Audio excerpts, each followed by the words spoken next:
on the 8th of May 2020, and I'm reporting on a conversation that took place between a rabbi representing the Orthodox Union of America, Rabbi Moshe Hauer, who is a Torah scholar and a fine person, and I don't mean to attack him personally in this presentation, but I think that his belief that Dr. Fauci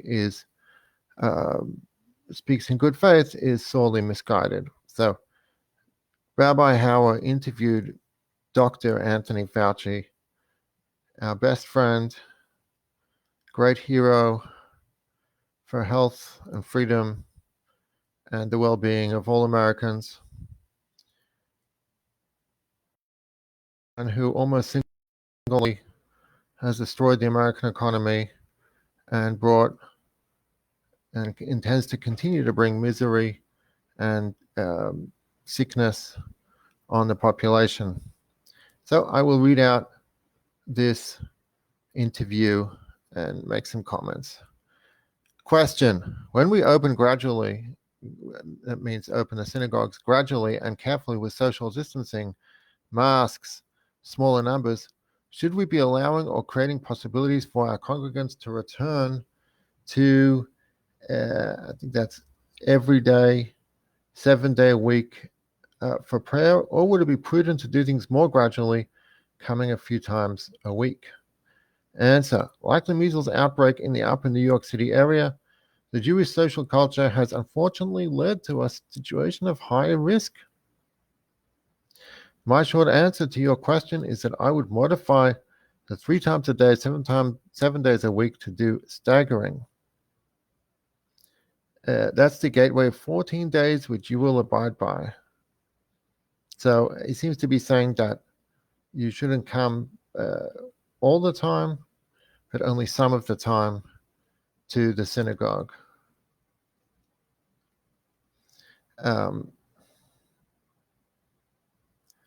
But you're referring to phase 1 of reopening of America with crowds no more than 6 inches of social distancing, wearing masks where you can't control distance between you and others. I would adhere to that.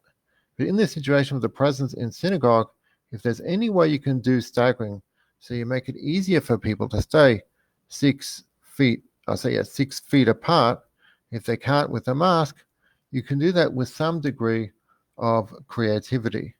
I'm afraid that if you do it exactly the way you did it before, even under the circumstances of trying to maintain distance, you'll put yourself at risk.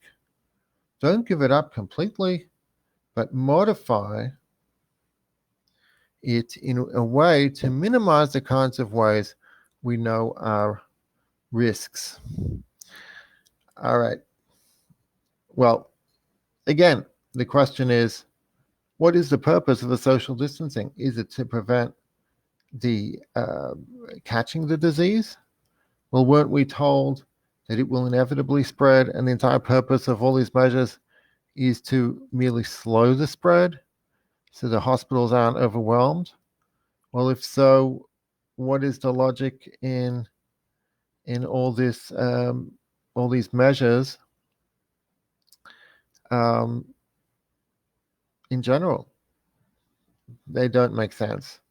And the issue is not preventing yourself from catching it, or at least it wasn't originally. They keep moving the goalposts. The issue is that too many people do not catch it at once. And that's what they originally said. So here, the implication, it seems to be that you want to not catch it, you're at risk of catching it. In any case, he wants to limit not just how people act in shul, but whether they come to shul. They shouldn't come so often. They should stagger it. Okay. Question: the guidance we crafted and will be publishing includes removing seats when possible, so social distancing is fixed. right? There won't even be a seat for you to sit in. The seats will be spaced apart. We're encouraging masks in addition to 6 feet of distancing. And knowing how we like to get together, we're encouraging 8 feet because it may be closer to 6 feet, right? We really want people to keep a distance from one another. Why? Yeah, so they don't spread the disease, so they don't catch the disease. Who knows? Answer: yes, the emotional culture of the Jewish people you can't resist. Yes, oh yeah, I know you Jews. You have strong sense of community. Question: yes, this has been such an upheaval for everyone. We want to get together. We want to be extra careful, to be extra safe. And if you encourage that path, answer: I do encourage that. Yes, he encourages people uh, being extra safe of going even further, right? Not enough 6 feet, doing 8 feet. Take it even further than the government. He encourages going even further than the government. Question: aside from staggering services, should we tell people to come staggered and social distance 3 times a day, or should we phase that in?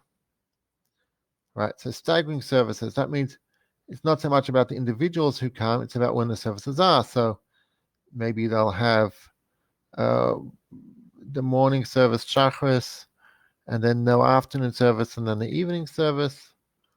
I don't know what the logic is here.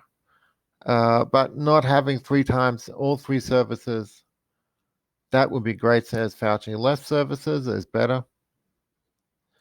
And now the question is, should we tell people to come staggered and social distance 3 times a day, or should we phase it in? I'm not sure I understand this question. Answer: I don't have a full appreciation of the importance of the timetable of 3 times a day. How disruptive would it be to a variety of aspects, including spiritual well-being? It's amazing this guy cares about spiritual well-being. It's a complete pretense. Anyway, if you not only did the extra spacing and physical separation, but also said that for the time being, once a day and 5 days a week instead of 3 times a day, 7 times a week,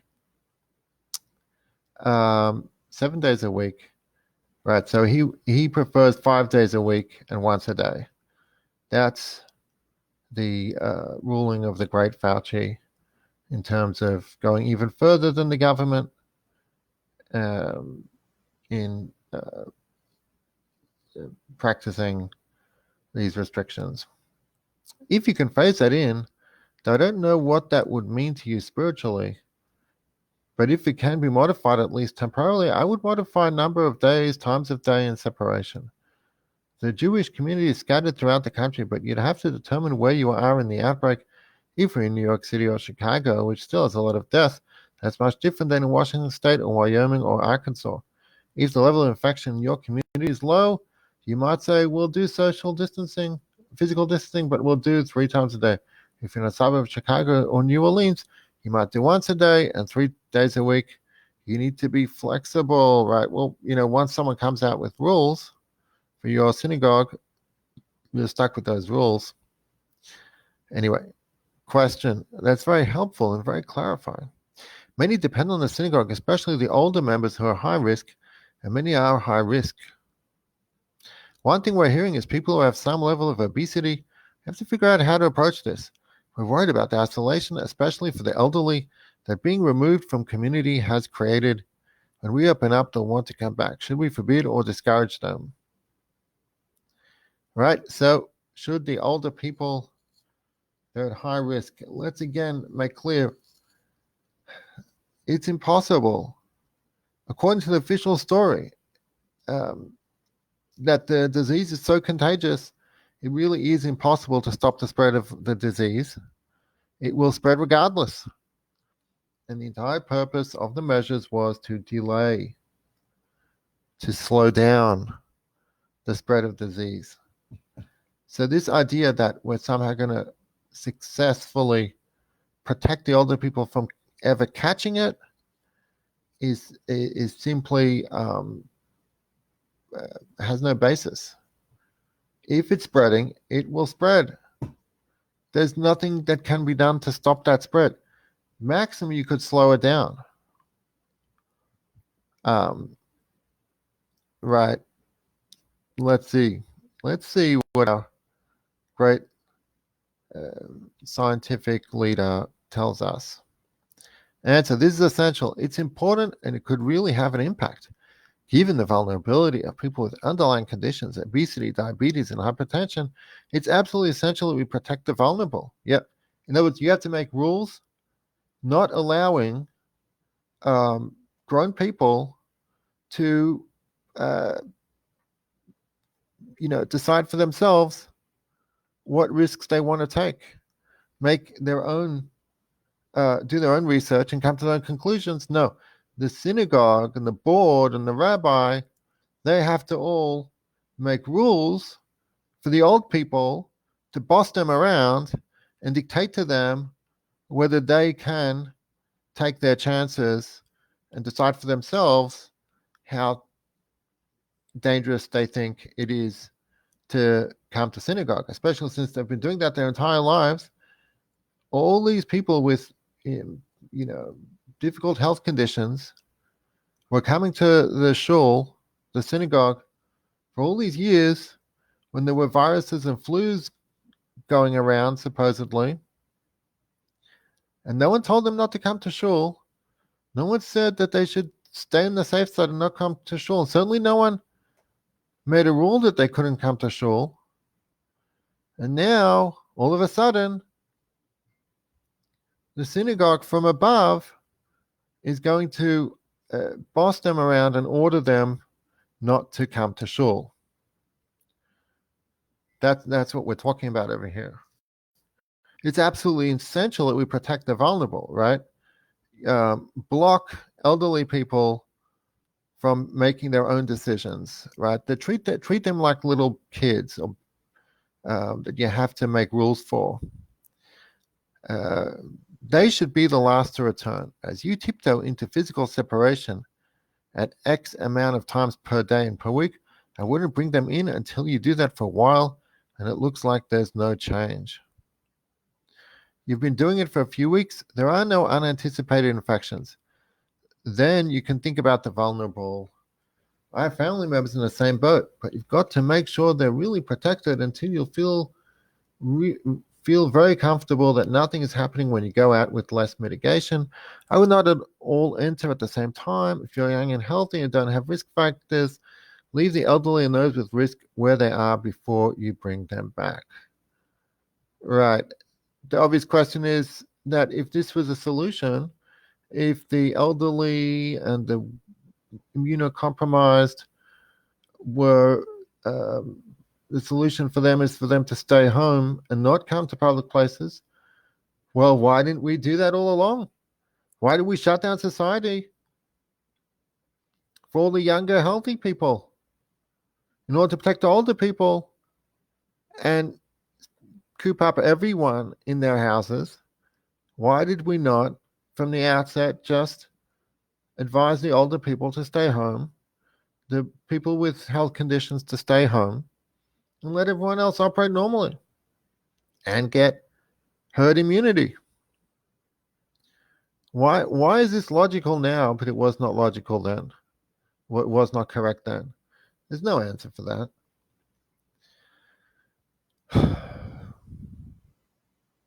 Okay, yeah, he shows such compassion, right? I have family members in the same boat. Anyway, the point here is to drag out the fear. So the older people have to wait and see what will be. And even when they do come back, they'll be even more afraid. They will be perpetually afraid. I can imagine tons of older people with health conditions, literally never came back to the synagogue again after this trauma. Going to any public place. All these people have been completely traumatized into constant paranoia, constant worry of coming into contact with anyone, which is not reality. They still have an immune system. It's just not as strong as those of younger people or older people who are healthy. It's not like they literally don't have an immune system. And every year, until now, during the flu season, they came to public places. They didn't seclude themselves. They didn't wrap themselves in a bubble.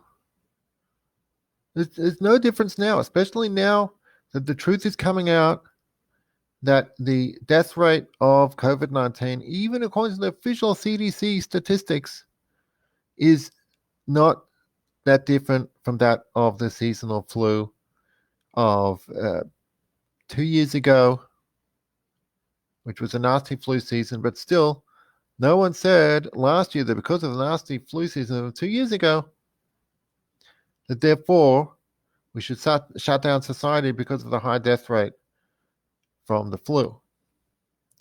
So now that we know that, it's completely irrational to continue with all these measures and to continue traumatizing people by making them think that they're at great risk if they come into contact with anybody. That's just obscene. It's absurd. All right. Question. You mentioned you don't know how disruptive it is for us to reduce frequency of our services. We've been without our synagogues for a few months. We've been praying 3 times, though not communally. We're together on Zoom, but we're going to come back. Our rulings will be built first and foremost on the science of knowing that it's safe. Our primary value is preservation of life, so your guidance this afternoon is going to foremost what we do. Right. Yeah, I mean, I agree. I mean, of course, it doesn't need my approval that the main thing is what science says in terms of safety, and that's what Jewish law would tell us to do, and that's what common sense would tell us to do. The issue is that the source of information over here is completely unreliable, and neither Jewish law nor common sense would tell us that we should follow advice from a source that has a conflict of interest and has a record of deception and completely inappropriate behavior, to say the least. So you have to have truly independent, reliable source of authority to say that we should make an argument that because the authority said so, that's what we should do.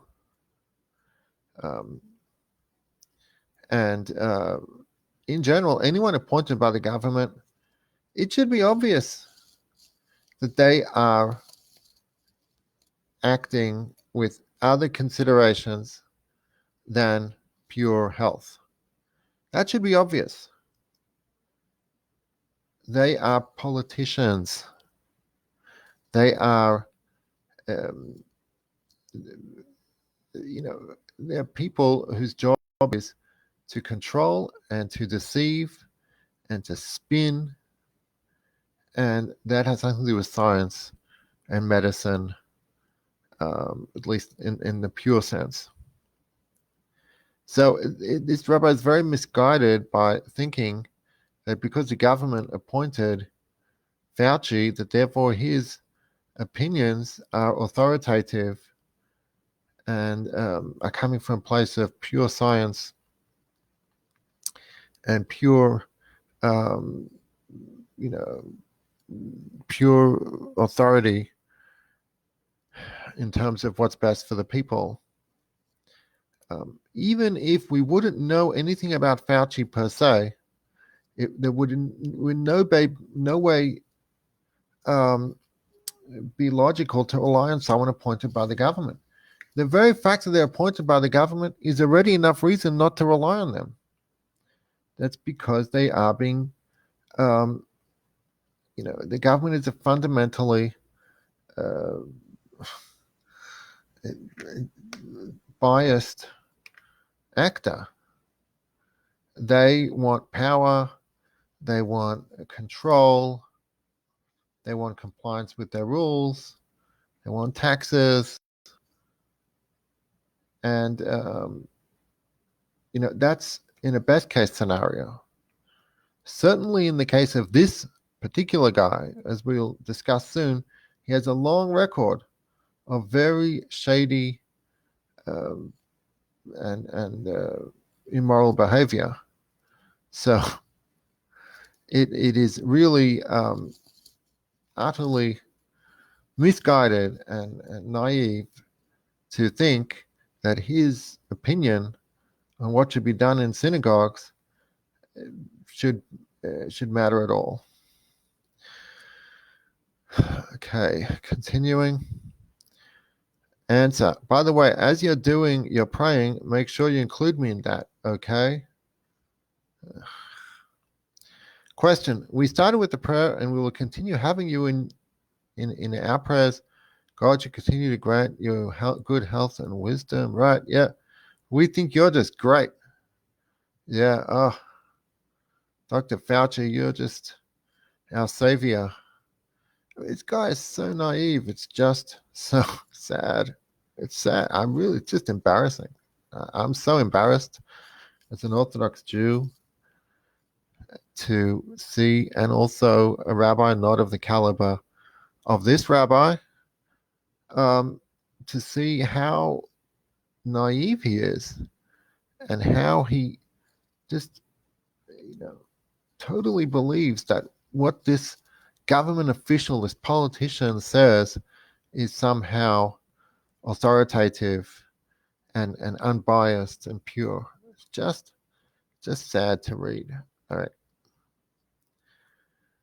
Many Orthodox communities in the New York, New Jersey area were hard hit, and the community has stepped forward when it comes to plasma donations. We've had thousands of members of our community tested and donated toward this effort. Now, proven levels of antibodies not from a simple test, but the ones used by the blood banks. What can you tell us about this? If they're using my plasma to heal others, am I not vulnerable to anything? Can you guide us? All right. Yeah, so these tests, no one should get tested. The tests have, do not test for COVID-19. They test for coronavirus in general, so they're completely not reliable tests. They give many, many false positives. And there's also talk that the tests themselves contain coronavirus and also HIV, and also that they're being used to gather people's DNA to, the government wants a worldwide database of everyone's DNA, which should be their own private information, which is no one else's business. And in general, anything that comes from the government, basically if the government suggests to do it, you should view with extreme suspicion. Anything that relates to science can be used in an evil way, in a completely unethical way. Be skeptical. Just because there's a test, that doesn't mean you should take it. First, do your due diligence. Research the test. Make absolutely sure the test is reliable and it's not also being used for some other nefarious purpose. Okay, answer. Yes, please be careful. Although it is a reasonable assumption that after a person gets infected and clears the virus and have antibodies, that those antibodies are protective, that's the basis for doing the plasma transfusions. We don't know definitively, but have a reasonable assumption to assume that those antibodies are protective. If you're the one who is infected and have a positive result, you can assume you're protected, but science hasn't proven it yet. My recommendation is to keep your eye out for studies that say a certain level of antibodies means protection, but until then I would not relax the recommended precautions merely because your antibody test is positive. Right, so basically, even if the test comes back saying that you are you had COVID-19 and you are now immune because you had it, you've developed immunity, you should still stay on the safe side and practice the precautions, because you never know, the disease could still come back even though you have the antibodies. We think that's the case, but we don't know that's the case. We're making assumptions, and those are reasonable assumptions, but as a scientist, I'd like to have something proven to tell you that if you're antibody positive, you're immune. If this were measles, the evidence over decades is so compelling, I could tell you, don't worry. If you're antibody positive for measles, you're good to go. Don't have to worry about anything. I can't tell you the same thing in early May 2020 about coronavirus, although I do suspect that is the case. All right. Yeah. One thing's for sure, he's making assumptions. Question: would they be shedding the virus? Answer: if I'm infected and recover and I want to return to work, if the nasal test is negative twice in a row, you're good. Don't rely on the antibody test. You have to test negative for the virus 2 times 24 hours apart. Question: the Jewish people were guided by prophets, and we haven't had one for a while.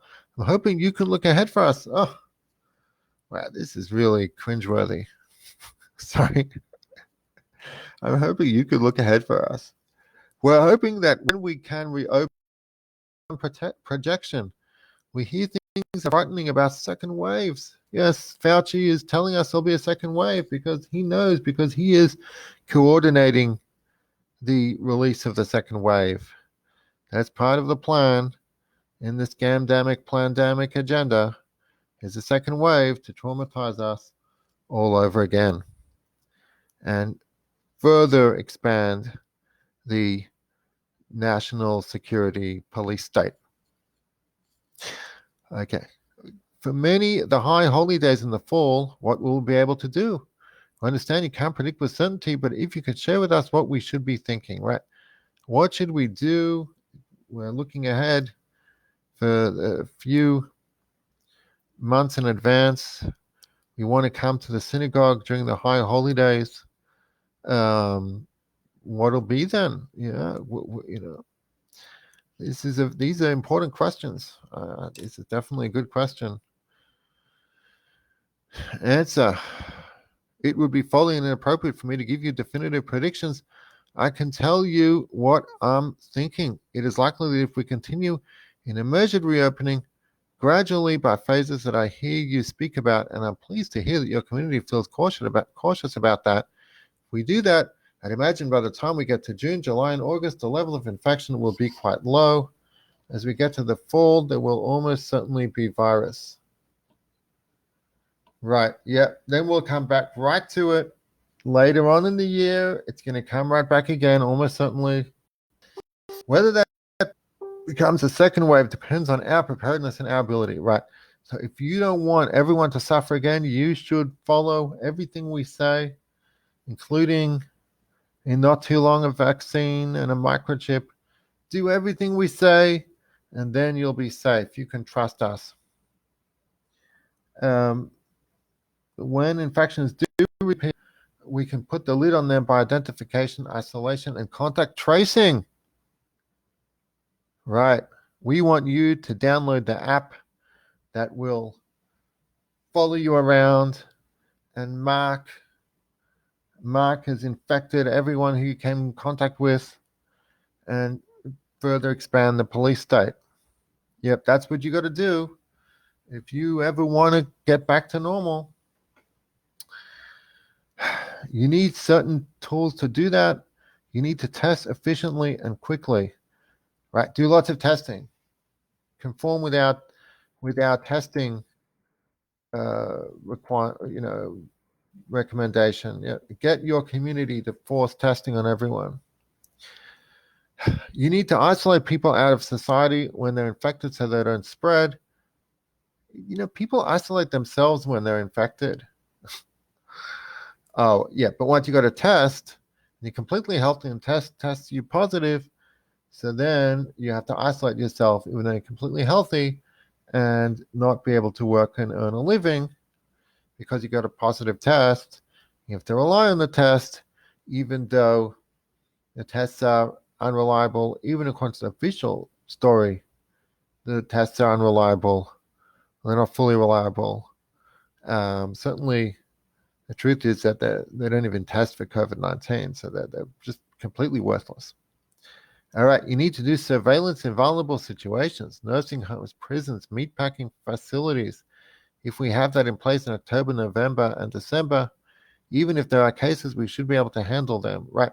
So as long as you submit to these draconian restrictions and conform to everything we say and things we haven't yet, including vaccines and microchip and contact tracing, then I can tell you that you'll get back that normalcy that you so deeply crave.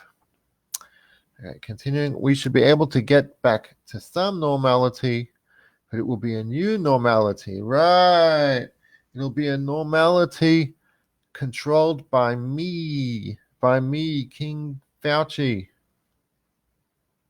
I will dictate whether you can and to what extent you can function in society. It'll be a new normal. It won't be like it was a year ago, right? Yeah, it will still involve open restrictions on our freedoms, and so basically, if you conform to all of our fear-mongering restrictions, then we might roll back some of them if you're lucky. Okay. Continuing, it will take at least a season or two to get herd immunity down, and hopefully by then we'll have a vaccine in a year and a half. Herd immunity. This guy, such a liar. So, if you would want herd immunity, then you would not tell people to distance themselves from one another and wear masks, which are measures that supposedly prevent the spread of the disease. Make up your mind. If you want herd immunity, let people function normally. They'll get sick, they'll get over it, and then there'll be herd immunity. By continuing stretching out these restrictions, what you do is you delay indefinitely any accomplishment of herd immunity. So the way this evil snake works is he says two contradictory things, but he says it with an air of authority, and that confuses people, and they think he said something scientific and reasonable, but in reality, all he did was scare them.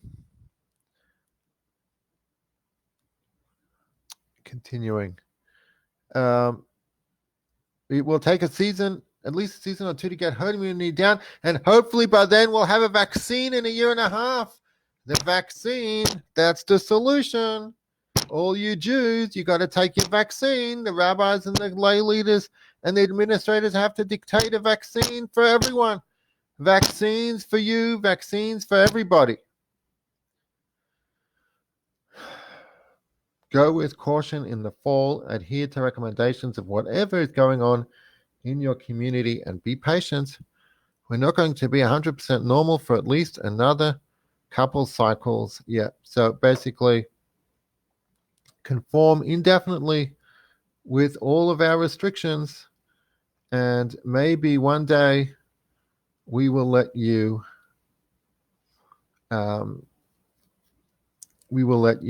go back to normal. But for now, conform. All right, Rabbi Hauer's commentary over here. OU guidelines will be released within the next day.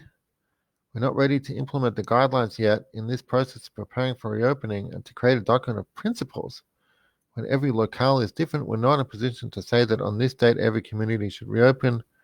There are differences in each area. We had to craft something based on core principles that would be applicable in each area. Soon one of the great aspects of this plague, the silver lining, is the level of cooperation among leadership We're trying to keep that together. In crafting the principles, we were guided by Rabbi Herschel Schachter of Mordechai Willig, who have given of themselves tirelessly, and the principles have also been approved and reviewed by Rabbi David Cohen, Rabbi Asher Weiss. They have advocated strongly that the core principle of their psak, their ruling, is that we're dealing with a situation of pekuach nefesh, danger to life. We know the terrible tragedies, the hundreds of people in our community who have fallen, and the tens of thousands in our country.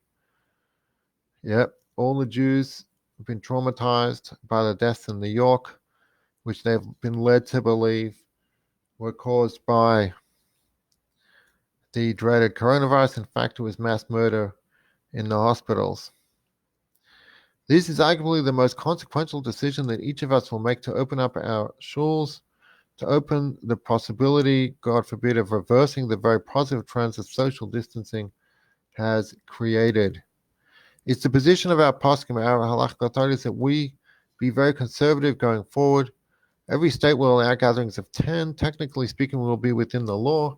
However, the advice of our poskim, whether our halachic authorities, whether it's minyan, it's a prayer gathering indoors or outdoors, in shuls or backyards or parking lots, that restarting the social dynamic, which is the essence of our community of gathering all the time for minyanim and learning, that prayer gatherings and learning, and kiddush is like a sort of social gathering on the afternoon of the Sabbath. We are high risk. The situation is high risk, and our poskim, our authorities, firmly want us to wait. Right? Basically, all the rabbis have been traumatized and brainwashed and deceived into thinking that there is, in fact, an extreme danger to health, and so therefore they say we should delay opening the synagogues. They want us not to be in a rush. They want us not to grieve over something we really shouldn't be doing. We miss the opportunities to daven tefillah b'tzibur, that means in a prayer gathering of 10 at least, but it would be the wrong thing for us to be getting together. Right, the government allows it, but we can't do it. We need to wait patiently to wait after 14 days where the area has started to open up, and we've seen 14 days pass with safety and numbers continuing to decline, then to open our shuls, our synagogues slowly and gradually. Right, 14 days, that's the magic number. So the government said we've got to follow the government.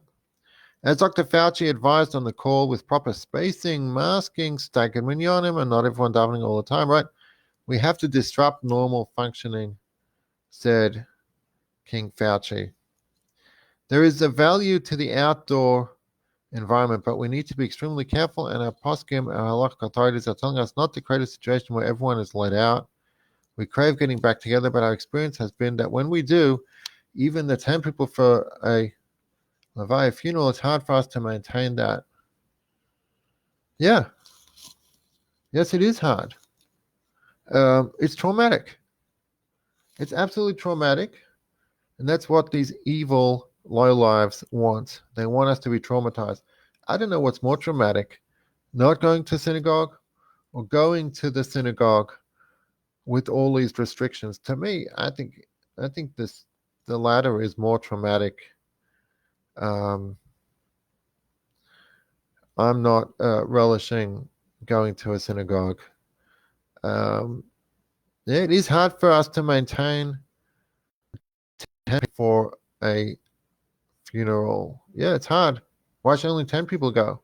Why can't more people go? Who gets to decide who goes? Ridiculous. We need to work with structure and seriousness to keep this in check. We will be publishing these guidelines over the next 24 hours. They've been created under the direction of Rav Schachter and Rav Willig, with approval of Rabbi David Cohen and Rabbi Asher Weiss. Every one of us is being pressured to open up. In Eretz Yisrael, in the land of Israel, they're doing it. Elsewhere, they're doing it. Eretz Yisrael, land of Israel, is a different situation. Every area is different. Make the decisions with an eye toward pekuach nefesh, danger to life, within the spirit of a chai bahem, live in them, meaning to observe the mitzvahs, the commands of the Torah in good health, to avert crisis. With strength, we have accomplished so much. Thank God the curve has been flattened, and we need to be so careful to hold on to these gains As a group, let's be machmir, let's be strict in pekuach nefesh, danger to life. The prayers that are rising from each of our houses, they are piercing the heavens. We hope and pray with God's help we'll be able to hold together to keep this going in the right direction. Our Father, our King, please avert plague from your inheritance. May God stop the plague, bring healing to those who have suffered its impact, bring consolation to the families affected, and may we soon see the day when God will make a mochel tzadikim, a dance for the righteous, to actually be able to hold hands and rejoice together with this, God willing, behind us. All right. Anyway, Rabbi Hauer is a fine man, but he's so very naive about this snake, Fauci. Let's just look at a little bit, tip of the iceberg about this man's crimes, his malfeasance. Okay.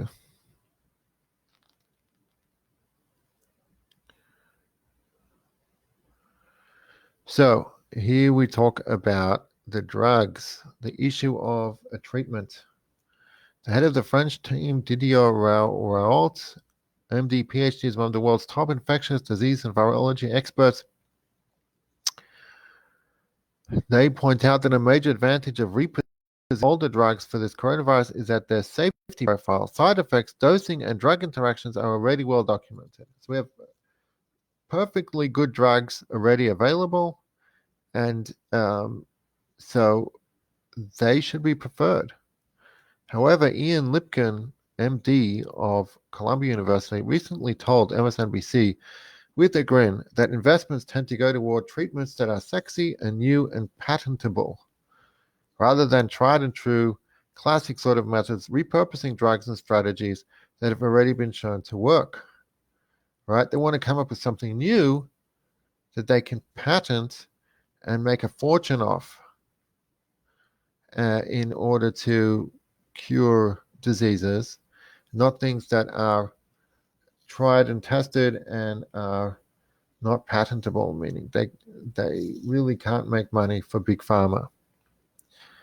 Fauci's tired rhetoric. For biopharma companies that are poised to profit from COVID-19 related misfortune, all the drugs that have outlived their patent terms are not terribly helpful for the bottom line.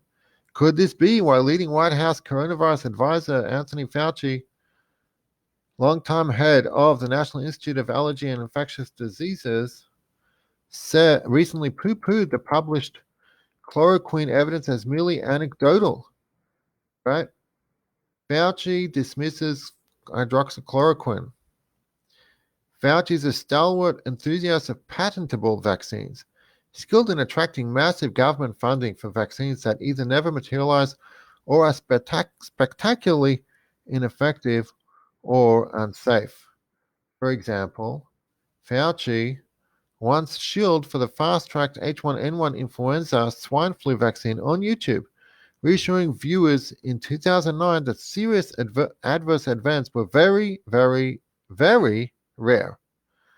Shortly thereafter, the vaccine went on to wreak havoc in multiple countries, increasing miscarriage risks in pregnant women in the US, provoking a spike in adolescent narcolepsy in Scandinavia, and causing febrile convulsions in 1 in every 110 vaccinated children in Australia, prompting the latter to suspend its influenza vaccination program in under fives.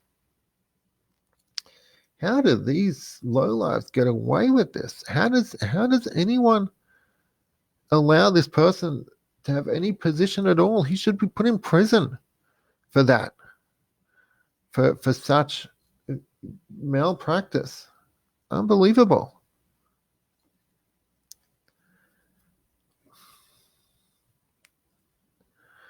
In 2010, then Senator and physician Tom Coburn called out Fauci for misleadingly touting significant progress in HIV vaccine research. Coburn stated a study Fauci referred to as a clinical trial in Thailand, finding a vaccine to be 31% effective at preventing HIV infection. Unfortunately, the results of this study have been found to be statistically insignificant. The findings of the study have received much skepticism. Most scientists involved in AIDS research believe that an HIV vaccine is further away than ever and may never be possible. Senator Coburn also noted that Fauci's agency had spent over $5.2 million over a 4-year period on lavish HIV vaccine awareness events. Without the least hint of embarrassment, however, Fauci reappeared on YouTube in 2016 to once again push his HIV vaccine agenda, even citing the unimpressive Thailand trial. Fauci's mobilization of billions for a never completed Zika vaccine followed a similar playbook, and now Fauci is predictably shining a spotlight on risky and uncertain coronavirus vaccines that may not be available for 2 years, rather than prioritizing the short-term patients need right now. Right? We'll never get back to normal until we have a vaccine. Why not develop a cure or a treatment, or whatever you want to call it? Why? Because there's no money in that, or that won't benefit Big Pharma, for whom Fauci is a shill. According to WHO, up to 35 COVID-19 vaccines are in the offing, including experimental messenger RNA vaccines and formulations that attach coronavirus to genetically modified measles vaccines. All right. Basically, Big Pharma is working on vaccines because vaccines are what make the big bucks. And that's the least of the benefits of vaccines for the elites. And then we have the discussion of fast tracking the vaccine. Leading virologist Shibo Jiang recently condemned this quick fix approach, arguing that safety always comes first and that it is important not to cut corners by skipping animal studies. Moderna's chief medical officer disagrees, saying, "I don't think proving this in an animal model is on the critical path to getting this to a clinical trial." Yeah, we can skip that. For his part, Fauci has expressed willingness to expedite the vaccine's approval process as soon as NIAID deems the phase 1 trial successful. All right. We have Paul Offit, who actually has taken a worthy position here in expressing worry about the push to rush a vaccine through, particularly in the absence of any history of making a coronavirus vaccine. Offit concluded, and certainly the FDA has got to regulate this product because right now everybody in the United States will probably take it in a second, even if it wasn't tested. Well, that's a very valid point.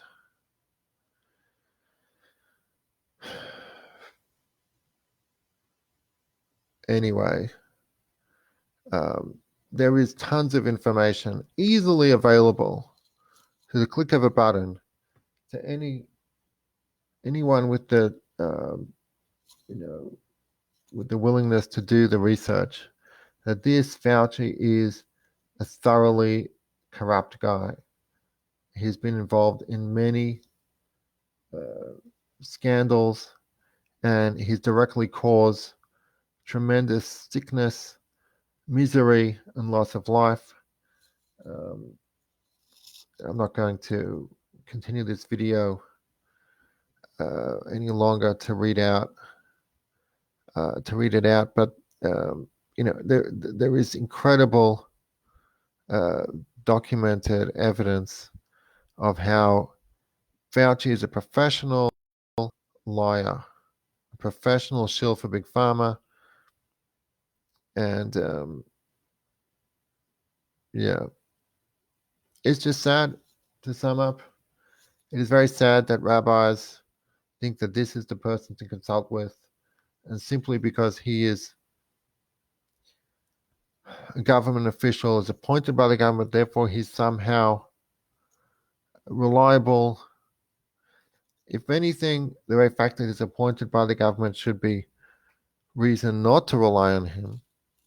If it were any government, we would say that. We want someone independent, who's giving his own independent opinion without any other considerations involved, to give you advice on matters of health. And all the more so, considering this specific guy has a lifelong record of deception and scandal and being a shill for Big Pharma. Thanks for listening. God bless. Please like and subscribe to my channel.